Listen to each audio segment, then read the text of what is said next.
শুভ সকাল বন্ধুরা, মিষ্টিস ফ্যামিলির একটি নতুন ব্লগে তোমাদের সবাইকে ওয়েলকাম। আশা করছি তোমরা সবাই ভালো আছো, আর আমিও মোটামুটি ভালোই আছি। আজকে হলো শনিবার, আর এখন বাজে সকাল 6টা। আর এখন থেকেই তোমাদের সবাইকে সাথে নিয়ে আজকে আমার নতুন ব্লগটি শুরু করছি। কাছে দূরের আমার সমস্ত বন্ধুদের আমার ব্লগের সঙ্গে থাকার জন্য অনুরোধ রইল। আজকে তো শনিবার, ছেলের স্কুল ছুটি, তাও অনেকটা আগে ঘুম থেকে উঠেছি, প্রায় 5:30টার দিকে। কেন জানো তো? কারণ আজকে না প্রচুর কাজের চাপ।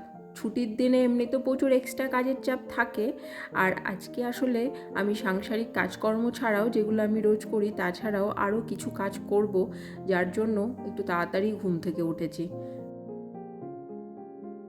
ঘুম থেকে ওঠার পর নিজে ফ্রেশ হয়েছি, বাসি জামা কাপড় ছেড়ে এখন প্রতিদিনের যে কাজকর্মগুলো সকালের দিকে থাকে, যেগুলো করতেই হয়, সেগুলোই এখন করছি। আর ছেলেকেও না ঘুম থেকে তুলে দিয়েছি, কেননা ওকে যদি ঘুম থেকে দেরি করে তুলি তাহলে আমার না সব কাজে দেরি হয়ে যাবে। কেননা ওকে ঘুম থেকে তুলে খাওয়া দাওয়া করিয়ে তারপরে তো আমি আমার অন্য অন্য কাজে হাত দিতে পারবো। সেজন্য করেছি কি, আজকে নিজে ও ঘুম থেকে তাড়াতাড়ি উঠেছি আর ওকেও তুলে দিয়েছি। উঠতে চাইছিল না, আসলে ছুটির দিনগুলো না ও একটু বেশি টাইম ঘুমোয়, প্রায় 8:30 9টা পর্যন্ত, কিন্তু আজকে অনেকটা আগেই না ঘুম থেকে তুলে দিয়েছি। সকাল থেকেই না আকাশটা পুরো মেঘলা করে আছে।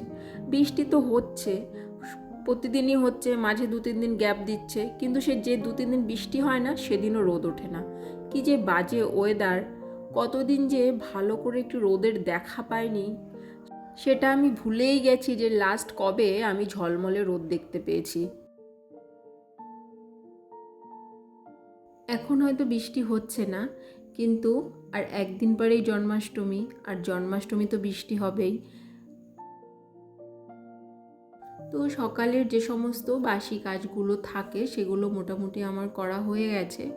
এখন আমার গাছগুলো একটু জল দিয়ে দিলাম, আর এই ঘরের যে স্নেক প্ল্যান্ট আর মানি প্ল্যান্ট, এতে তো বেশি জল দিতে নেই, একটু জল স্প্রে করে দিলাম পাতাগুলোতে। এখন ছেলেকে খাওয়াবো, আর তারপরে কিচেনে গিয়ে সবার জন্য ব্রেকফাস্ট রেডি করব।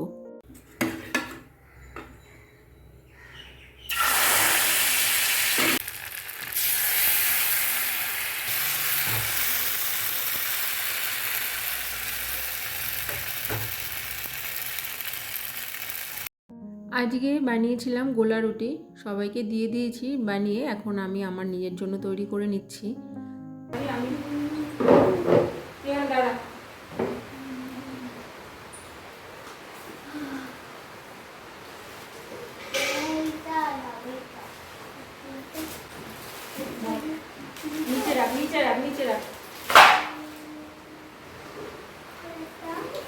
বলছিলাম না বৃষ্টির কথা, দেখো বৃষ্টি নেমেই গেছে, বৃষ্টি শুরু হয়ে গেছে, তাও ভীষণভাবে। তাও আমি ব্রেকফাস্ট করে এখন ওপরে চলে এসেছি, এসে ঠাকুর ঘরে ঢুকেছি। আসলে জন্মাষ্টমীর পুজো করব তো, আর সেটা তো একদিন পরে, তাই ভাবলাম যে আজকে থেকেই কিছুটা কাজ শুরু করে দিই। দেখো, আমি যথেষ্ট পরিমাণে চেষ্টা করি ঘর বাড়ি সমস্ত কিছু পরিষ্কার পরিচ্ছন্ন রাখার, আর সপ্তাহে একদিন সব ঘরগুলোর ঝুল টুল ঝেড়ে দিই, তাই খুব বেশি একটা নোংরা বা ঝুল জমে না। ঠাকুরঘরও যথেষ্ট পরিষ্কার ছিল, কিন্তু তাও মনে হলো না পুজোর আগে একটু ভালো করে দেখে নিই যে কোথাও ঝুল টুল আছে কি না। আর সেজন্য এসে সবার আগে করেছি কি, ঝুল ঝাড়তে শুরু করে দিয়েছি। আর তার আগে ঠাকুরের বাসনগুলো তো নামিয়ে নিয়েছি, তোমরা দেখতেই পেলে। আসলে বাসনগুলো সেই লক্ষ্মী পুজোর পরে ভালো করে ধুয়ে মুছে প্যাকিং করে রেখে দিয়েছিলাম। খুব একটা বেশি তো এই সমস্ত পুজোর বাসন ব্যবহার করা হয় না। ধর লক্ষ্মী পুজোর সময় বা দুর্গা পুজোর যখন অঞ্জলি দিতে যাই তখন এই সমস্ত বাসন ব্যবহার করি। তা আবার জন্মাষ্টমী পুজোর জন্য ওটা লাগবে, তাই ওটা আগে এসে নামিয়ে নিলাম। কেন জানো তো, দিনের দিন না এই সমস্ত কাজগুলো করা যায় না। উপোস থেকে ঠাকুরের ভোগ রেডি করা, আরও ঠাকুরের পুজোর প্রস্তুতি সমস্ত কিছু, তখন না এই সব কাজ করাই হয় না। তাই ভাবলাম যে একটা দিন হাতে এখনও সময় আছে, তাই যতটা পারি কাজের ফাঁকে ফাঁকে এই কাজগুলো করে নিই। যতটা কাজ এগিয়ে রাখতে পারবো আমার উপর চাপটা ততই কম পড়বে।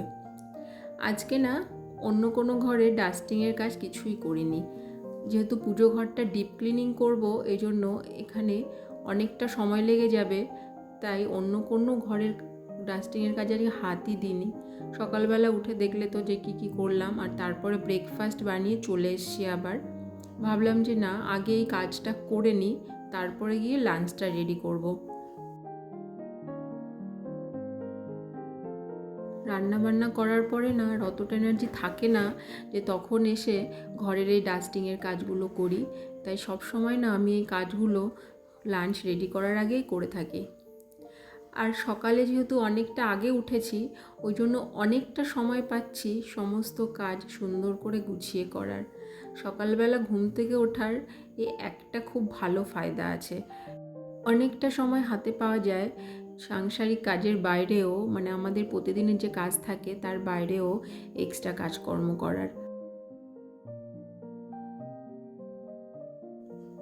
ওপরে পুজো ঘরের ক্লিনিংয়ের কাজটা কমপ্লিট করার পর 10 মিনিট মতো বসে একটু রেস্ট নিয়েছি, তারপরে আবার কিচেনে চলে এসেছি।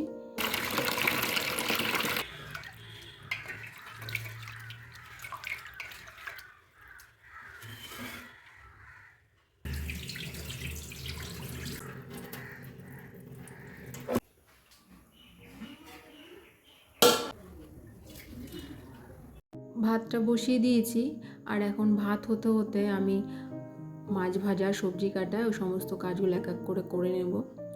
ভাতে আজকে দেবো পেঁপে সেদ্ধ, ওই জন্য পেঁপেটাকে কেটে নিচ্ছি। আমি না আগে অত গুছিয়ে না কাজ করতে পারতাম না। কাজ এগুলো সবই করতাম, কিন্তু কোন কাজটার পরে কোনটা করব বা কোনটা করলে তাড়াতাড়ি গুছিয়ে করা যাবে সেটা না ঠিকঠাক বুঝতাম না। আসলে মানুষ তো করতে করতে সব কিছু শেখে, আর কাজ করতে করতে না অভিজ্ঞতাটাও একটা না খুব ভীষণভাবে হয়। আর আর এখন সেই অভিজ্ঞতাটা আমার এত হয়েছে যে কোনো কাজকেই না আমার আর কঠিন মনে হয় না। আজকে আনা হয়েছে বাজার থেকে কাতলা মাছ আর চিংড়ি মাছ, আর ভাত হয়ে গেছে, মাছও ভাজা প্রায় হয়ে গেছে। তা দুটো ওভেনে দুটো কড়াইতে বসিয়ে দিয়েছি, একটাতে মাছ ভাজা, সাইডে মাছের ঝোলটা রেডি করছি। তাহলে কি জানো তো, একটু তাড়াতাড়ি হবে। আসলে কাজ তো অনেক ছিল, আর রান্নাঘরে আজকে আসতে একটু দেরি হয়ে গেছে, মানে লাঞ্চ রেডি করতে দেরি হয়ে গেছে, তাই দুটো ওভেন ইউজ করে তাড়াতাড়ি রান্নাটা করে নিচ্ছি। আর মাছের ঝোল করেছি আলু টমেটো দিয়ে, পেঁপে সেদ্ধ ভাত করেছি তোমরা তো দেখলে, আর একটা আইটেম করেছি সেটা হলো এটা বেগুন ভর্তা। বেগুন ভর্তা আমরা অনেক সময় বেগুন পুড়িয়েও খাই, কিন্তু আমি এই বেগুন ভর্তাটা করি বেগুনটা না কুচি কুচি করে কেটে ভেজে নিয়ে, তারপর তো ওটা একদমই নরম হয়ে যায়, আর পেঁয়াজ, রসুন, শুকনো লঙ্কা আর কালো জিরে ফোড়ন দিয়ে, আর এটার সাথে চিংড়িও ব্যবহার করা যায়, মাছ দিয়েও করা যায়। আমি আজকে করেছি কাতলা মাছ 2 পিস, ভাজা কাতলা মাছ, সেটা ছাড়িয়ে নিয়েছি কাটা, তারপরে বেগুন ভর্তার সাথে ওটা মিশিয়ে দিয়েছি, এইভাবেই করেছি। এটা খেতে না খুব ভালো লাগে। বেগুন পুড়িয়ে খাওয়াটার একরকম টেস্ট, আর আমি যেভাবে করি এটাও অন্য রকম টেস্ট।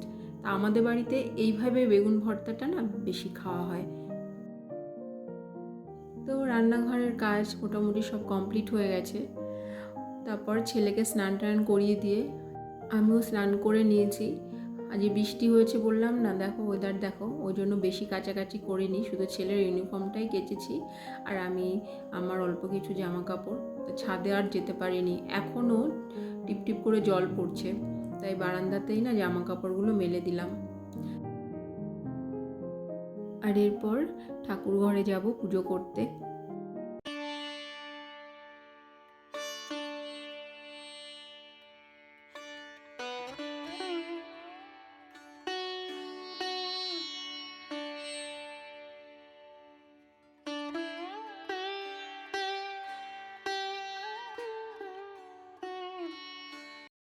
তোমাদের সঙ্গে আবার দেখা হচ্ছে রাতের বেলা। এখন বাজে রাত 8টা মতো।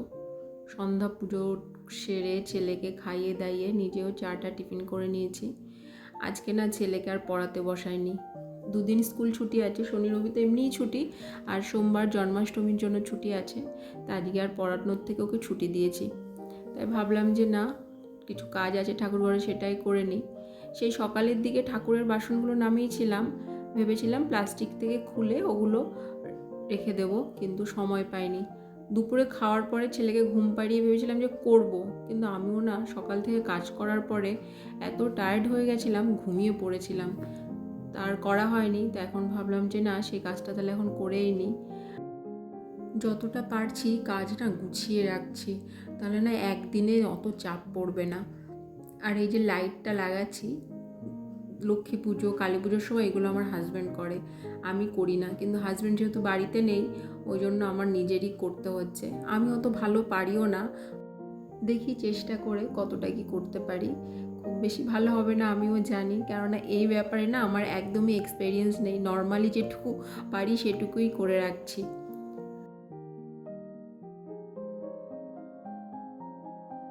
তো আজকের মতো ভিডিওটি আমি তোমাদের সঙ্গে এ পর্যন্ত শেয়ার করলাম। আশা করছি তোমাদের ভালো লেগেছে। তোমাদের সঙ্গে দেখা হবে আবার নেক্সট ব্লগে। তোমরা সবাই ভালো থেকো, সুস্থ থেকো। আর আমার যে সমস্ত বন্ধুরা আমার চ্যানেলে নতুন, তারা প্লিজ আমার চ্যানেলটা সাবস্ক্রাইব করে দিয়ে আমার পাশে থেকো। তোমাদের সবাইকে জানাই শুভরাত্রি, টাটা।